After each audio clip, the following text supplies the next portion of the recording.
Right, so I haven't actually missed a day today, but we're going to be doing 3 trees anyway because it's a good time of year for that while the soil's nice and moist, and we've got the rainy season ahead of us to hopefully get everything settled in, provided it behaves itself. But we are going to be starting with the most southerly of the trees that we're going to be planting today, and more or less the most southerly location that we're going to be planting in as well.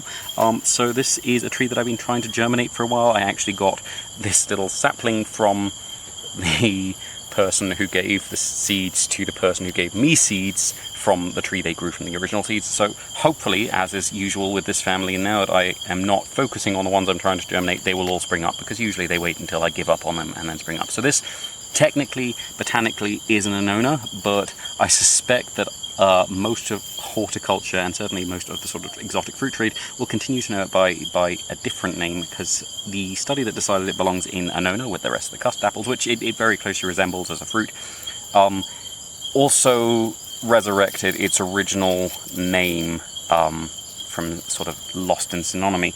So it went from being Rollinia deliciosa, which is a rather lovely name, to Annona mucosa, which doesn't sound nearly so delicious. It is supposed to be a truly delicious fruit. This is the beriba, or lemon meringue pie fruit. It's from Brazil, as the sort of Tupi name, beriba, which kind of implies, and it's also found in Peru, I think. It is, as a member of the Annonaceae, it's nice and toxic, so it's a good one for being social with other trees, I'm hoping. I'm also hoping it's going to prove relatively hardy.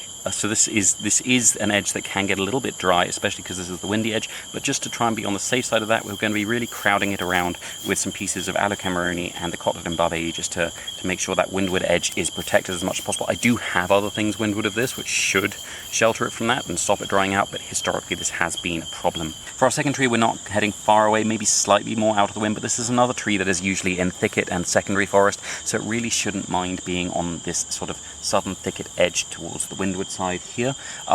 We are again going to try and keep it out of the wind. I have actually managed to forget the proper name for this, which is really frustrating because it is sort of right on the tip of my brain. The second part should, I think, be Argentia. There is a little bit of a conflict over which of 2 similar species of this is in cultivation, but looking at the leaves of this, as I did with the previous planting, I'm fairly sure it's the one that is more drought tolerant, which will be a bummer if it's not.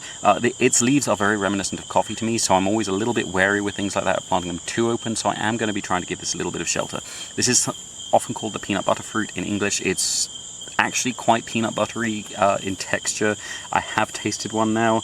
The taste is not like peanut butter we get locally, but local peanut butters tend to be unsweetened, but it is very similar to a lot of the British peanut butters, which do have added sugar, and I think the American peanut butters are very similar, so I think that is the reason it got the name peanut butter fruit when it entered the English-speaking world. This is going to be getting a nice piece of aloe arborescens, which is big enough to act as a marker. This is actually one of the few pieces of aloe arborescens I've seen around which is almost actually arborescent, because this is a aloe which has tree-like in its name, but is rarely actually tree-like when there are loads of tree-like aloes.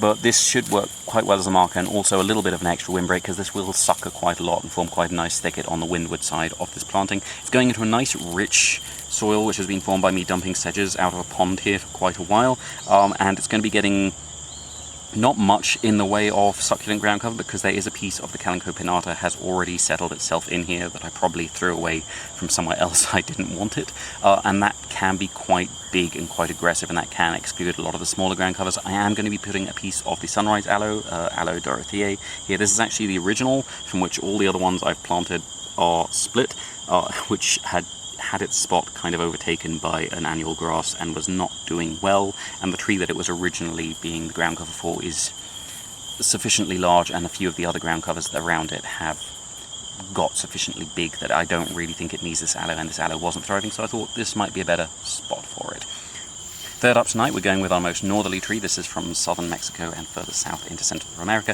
It's also our most northerly planting because we are right probably about 5 meters from the very northern end of my thicket, and very much in the original spot of this planting. So this is Diospyros degina, which is the little tixapottle or black sapote or chocolate pudding fruit. So this is going into a very dense little planted area with quite a few different pieces of Sansevieria in there, and 2 species of fern, and a lot of Commelina, and there's probably a few other things that I planted in there a while ago and forgot. There's also things like croton springing up around it, which should act as quite a nice barrier, so it shouldn't really need much in the way of companion planting here.